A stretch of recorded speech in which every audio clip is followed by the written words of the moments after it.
All right, glad to have you back. Now, let's start our next conversation.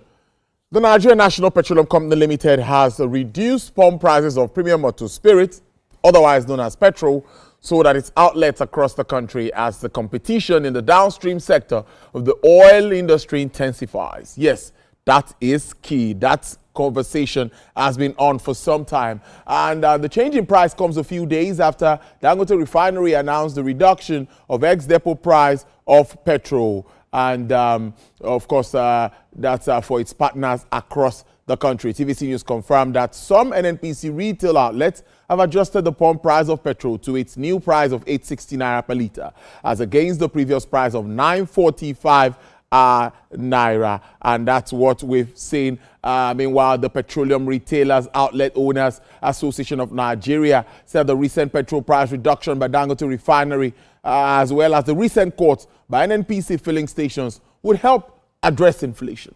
The Group Chief Corporate Communications Officer of the NNPCL, Mr. Olufemi Shoneye, notes that these adjustments occur regularly and they influence market and the market forces, they affect the market, actually influences this. That's what we've seen in recent times, this flip-flop around pricing. I have Mr. Jide Pratt, who is the COO, owner, and country manager, Trade Grid. Thank you so much. It's your first time on the show. We appreciate your time. Thank you for talking to me today. Yeah, I think we should start with this price war, this back and forth. I don't know, some call it price war, but I think it could be called that. Immediately after deregulation, we saw fuel selling for as much as 1,300 naira. And as of today, we can get fuel for 860 and on all of that. And Nigerians are saying we even want it to come down more. But what would you say about this back and forth reduction and all of that around the price of PMS? Okay, thanks again, Tolu. So I think we should start from the beginning. Good. The aim of deregulation is to bring in all players and let them compete. That said, it will mean that the ultimate benefactor of a price war or a competition in the market is the end user, the people who buy from the petroleum pumps. That said, two things would also affect that. Every time crude oil prices go up, it will mean that by effluxion, the cost of petroleum products will go up. Yes. The second factor, because we buy and sell in our Nigerian naira, would mean if you're converting crude from the US dollar to naira, it will mean that if the exchange rate is higher, then it means that the prices will also be higher. And when it's lower, it means that the prices will be lower. Yeah. Again, the aim of this is that once you have an atmosphere for competition, then it means that some people are refining, some people are importing. But the aim of everything is for everybody to get to what you call on the refining side an ex-refinery price, and then a landed price for those who are importing. Bottom line, a customer is able to drive in and determine, this is where I want to go and buy from. Maybe the look and feel, maybe just the price. But that can only happen in an environment that is competitive. So, a competitive environment. That's correct. So deregulation has thrown us into that competitive market. Is that what you're saying? Without a shadow of a doubt, because think about it, and let's back up a bit. There were times when the only supplier was the national oil company. Yeah. So whether we liked it or not, we were bound to buy from the national oil company because it sold to everybody else. We also came from somewhere where we hadn't been able to refine petroleum products for over a decade. So you see, two things happened with deregulation. It had fostered the atmosphere for people to come and compete. It had removed the ceilings. And then I think the magic bullet, quote and unquote, was the fact that a refinery, a super refinery came on board. So, I mean, I think we're on the right track so far. Well, my next question would be deregulation and post-PIA passage and all of that, where are we? But that competition that everyone expects, some believe that the role of the national oil company still remains very important in all of this. When you say the role, let's put it in perspective. Okay. The national oil company could be a player or a regulator. It can't be both. It cannot, it should not be both. Should not be both. So now if the national oil company is a player, then what it means is that she plays her part in that competition, while the regulator determines what is fair and right in the industry. So let's just back up a bit. The national oil company has assets that she's going to, and I'll use the word sweat, So while she has crude oil, she has JV agreements, joint venture agreements in terms of crude. Yeah. But she also plays on the retail space with what you call NNPC retail. Yeah. Now, that said, it means that she owns refineries. So let's say in the value chain, she's totally integrated. If she's integrated, then she should be very, very important in playing a part to, let me say, balanced competition. That said, there's also people who for 20 years, 30 years have owned what you call depot and tank farms. Their only job has been, they've invested and they've invested for 20 years or more. So what it does mean is that they must also be able to look from their trading platforms and trigger to say, what do I want to get at a landing cost into Nigeria? I already have retail outlets, so I can push some of my products through my retail outlets. I have trucks, I have BRV, so I can move them from point A to point B. So they play across that supply and distribution space. But Tolu, don't forget, when we started this conversation, we started this by saying that we had removed subsidy. Yeah. So May 29, 2023 was subsidy is gone. So it allowed different people come into the space as long as they had the capacity and capability to come and compete for prizes. There's a fear of monopoly in that market. There's always going to be a fear of monopoly when someone is the market leader. So let's go back again. We've talked about refineries. There's only one refinery in Nigeria that has a 650,000 barrel nameplate capacity. There's nobody that touches that. So it does mean that while we say that regulation must be tight, competition must also be more. Because what you're trying to do is ensure that nobody takes an undue advantage of the market and forestalls or prevents competition. If that happens, then we will be moving from a national oil company monopoly to a refinery monopoly. So the regulators need to be up and doing things like price revelation templates to say that, how did you get your landed cost? How did you get your ex-refinery cost? How much are you taking out? Does it give an undue advantage to the market leader or otherwise? So I think those are the things that come up when you look at it, the regulated society. It's an interesting conversation. And for me, before we move to gas, which I want us to really talk about, I want to get your views around that. The issue of consumption. Just a few days ago, Mr. Bismarck Rewani still said it at a function, 17 million liters per day and all of that. There's been this back and forth around that. At first, when subsidy was removed, we heard that there was a decline with regards to those figures. But now again, we are getting back. What do you make of that? How can we, a bit of accuracy when it comes to that? I know we have regulators, we have the authority and all of that, but what do you think as an expert needs to be done in that space? I think that data is missing, and I've said this on a lot of fora. Data is missing. So look at it this way, Tolu. If a vessel brings in, and I'm just going to use a few numbers, 20,000 metric tons. Once it drops that into a tank, you distribute it to retail stations. Yeah. Now, whatever is going to be sold or whatever is sold is what goes through the nozzle. Yep. So if you assume that I've moved 45,000 liters from a depot to a retail station and put it in the underground tank, if I only sell 10,000 liters a day, it means that my consumption as a station is 10,000 liters a day, not 45,000 liters a day, which is the delivery. So I think to a large extent, data is missing because we're getting analysis based on numbers that, in my opinion, are bogus.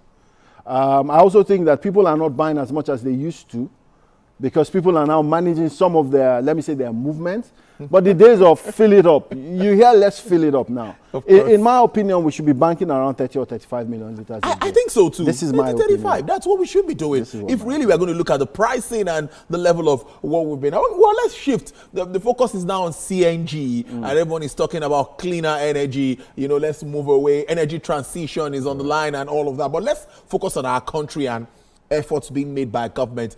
We've seen a lot of executive orders around that space trying to make sure that is more attractive, I think, for investors. Right. But what do you make of the efforts of President Bola Tinubu, of course, spearheaded by the SA, Oluverejane and all of that? What do you make of that, and how well do you think we are moving in track, we are aligning with use of clean energy? I think to a large extent, and if we talk about Oluverejane, I think she's someone, in my opinion, who is focused. Yeah, everyone is saying that. So whether the president did right or wrong, what he's done is that he's picked someone who's focused enough to drive the issue. She comes from a gas background.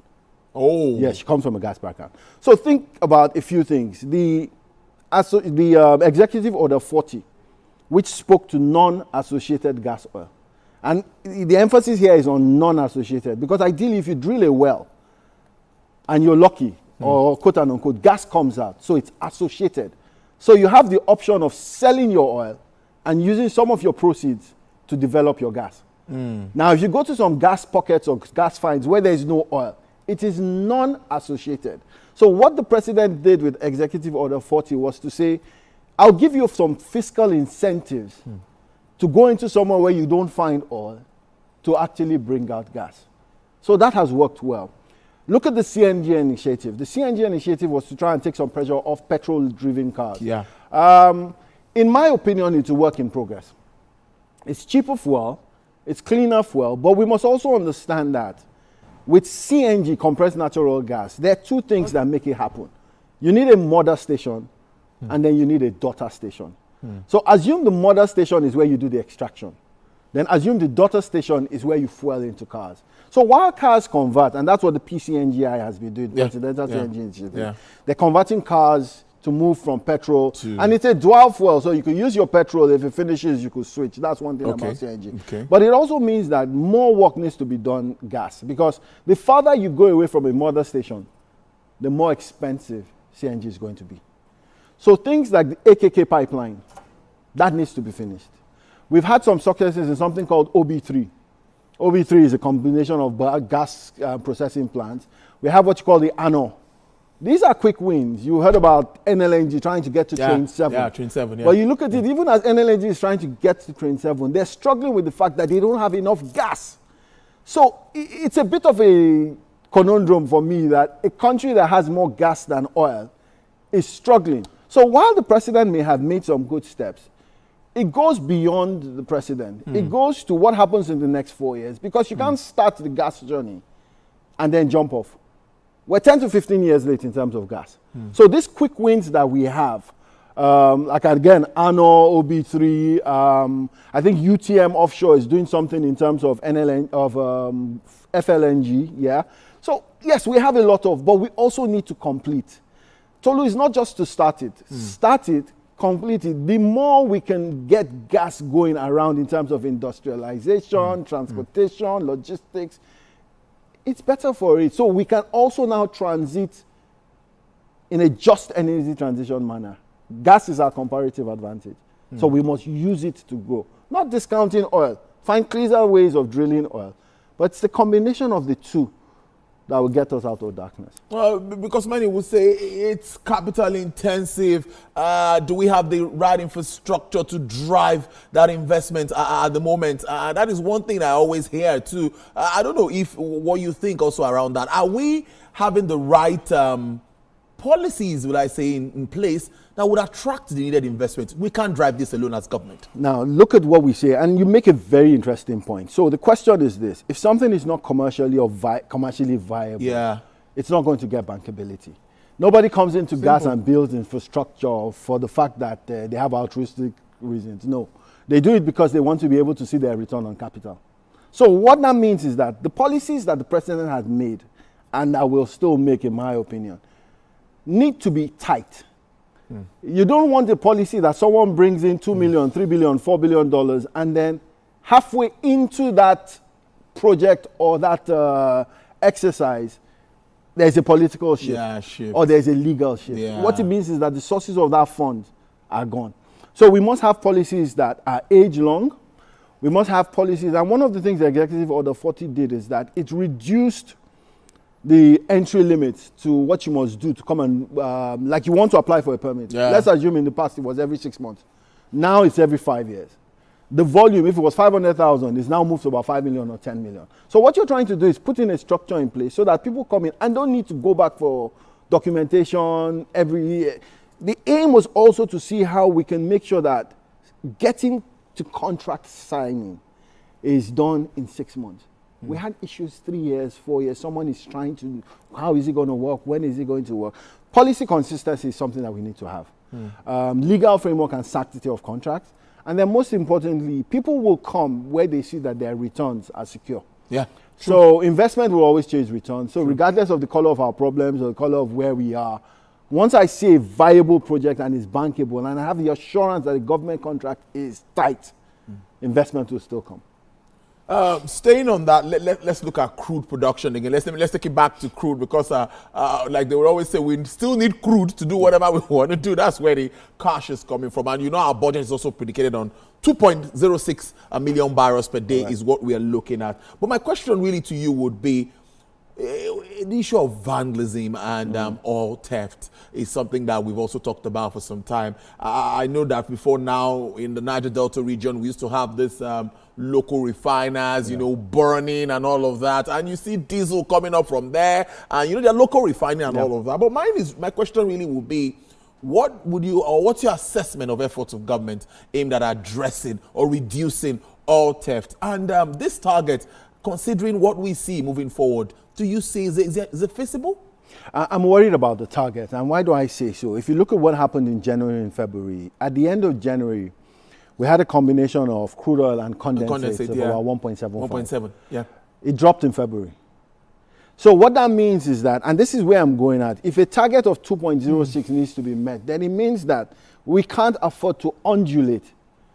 We must find a way of hitting 1.7 and then incrementally, even if it's 60,000 barrels the next month, so that way we see that there's a trajectory.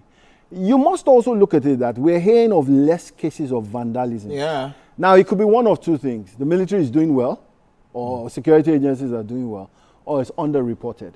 I don't know which it is. Or it could be a combination of two. But what it is that we must be able to continue to use community efforts.